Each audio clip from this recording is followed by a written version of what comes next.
Hello, welcome back everyone. It is now March 30th of 2021, and as you all know, ever since the very end of The Mandalorian Season 2 and the firing of Gina Carano, a lot of fans have been very skeptical and curious on whether or not Jon and Dave Filoni are going to be able to pull things off when it comes to this new expanded universe on Disney+.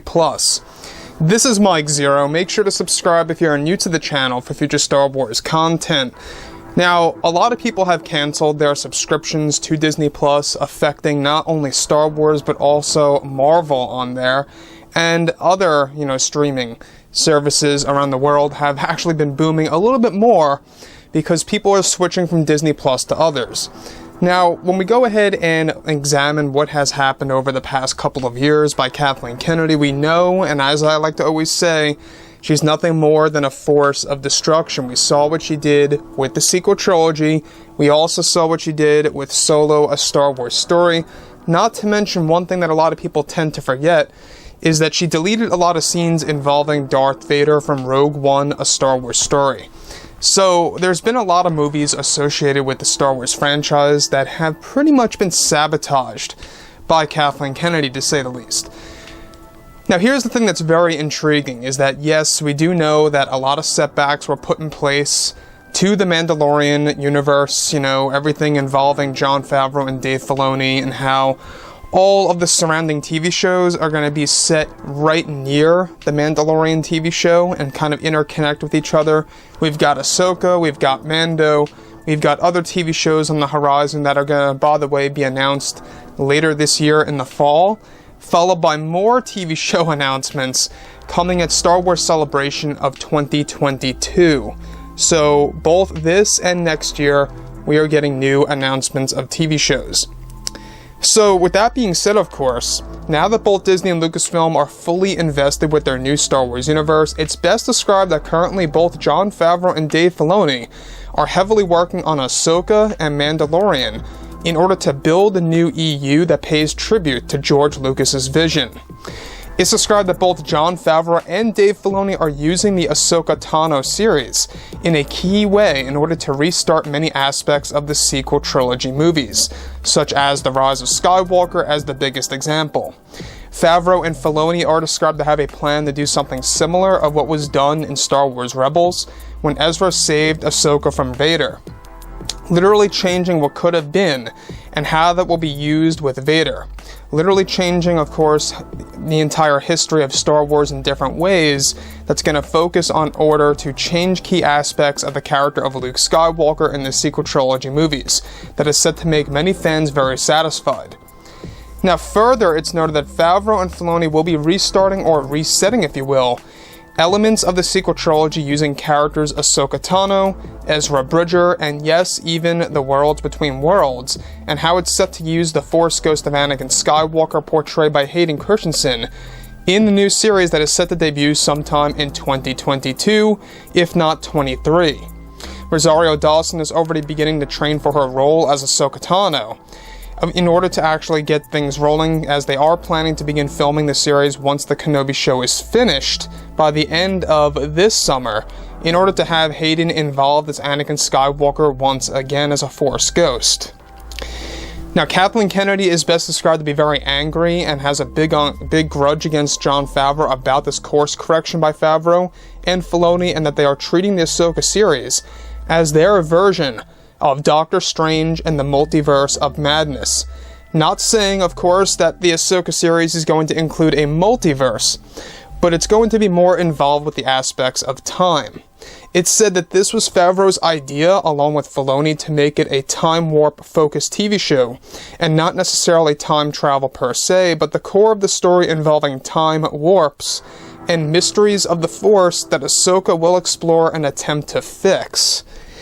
Let's stop right here for a second. Now, this is a very interesting development for the Ahsoka Tano series, of how Jon Favreau convinced Dave Filoni to make the Ahsoka Tano series pretty much their own version of Doctor Strange and the Multiverse of Madness.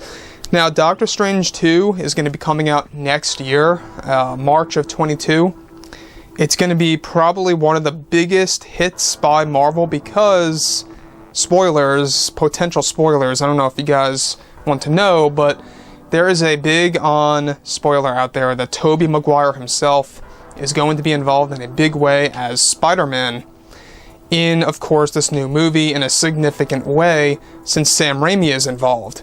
Not to mention Tobey Maguire coming back into Spider-Man 3 in a very limited and small role. Kind of like a little teaser or a cameo, if you will, to set things up for Doctor Strange 2 in March.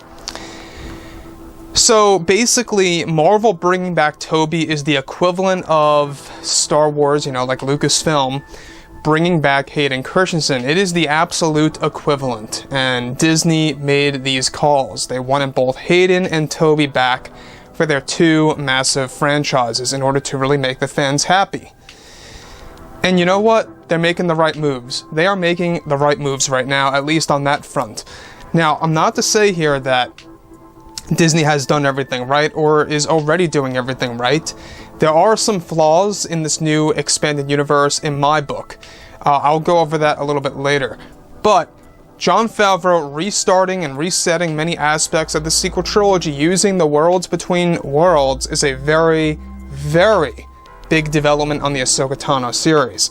Here's why. We all saw how, the Worlds Between Worlds, this realm, if you will, that includes a lot of portals and pathways to the past and the future, or whatever have you.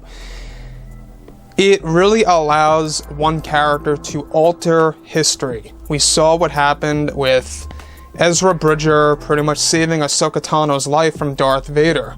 Had he had not entered the World Between Worlds, you can only imagine what could have been. Ahsoka would have most likely died, and we could have seen this different universe where Ahsoka, wouldn't have been able to make it into that Mandalorian timeline. Everything would have changed. So this series, even if you look at the Ahsoka Tano logo, you can see a lot of the symbols of the World Between Worlds. It matches up with all the leaks about this show and how it's going to be very much all about the Force, the cosmic Force, secret, Force powers that's going to be explored. The wills are going to be involved as well. I mean, this show, if you guys like Jedi and Force-focused material, this is going to be the show for you, because this is the show that's going to deal with the mythology of Star Wars.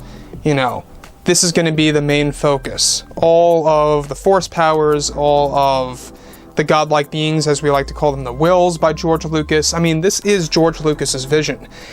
This is the smartest way for John and Dave to course correct aspects of Luke Skywalker and other characters and other plot elements of the sequel trilogy using the Worlds Between Worlds.